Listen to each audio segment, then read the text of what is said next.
Starting with finding the x-intercepts, we're going to let the y equal 0 because all points on the x-axis have a y-coordinate of 0. So let's replace this y with 0, and I have a fraction equal to 0. Now, solving a fraction equal to 0, you want to realize that the only way that that happens is if I have, say, 0 divided by 7, that gives me 0, or maybe 0 divided by 8, that gives me 0.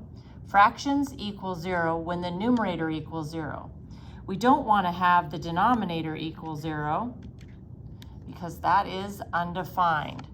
Okay, so to solve a fraction equal to 0, simply set the numerator equal to 0 to find the numbers that make the top equal 0. So I've set the numerator equal to 0, but this one's a little unusual because what happens when I start to solve, I subtract over 1, and I end up with x squared equals -1.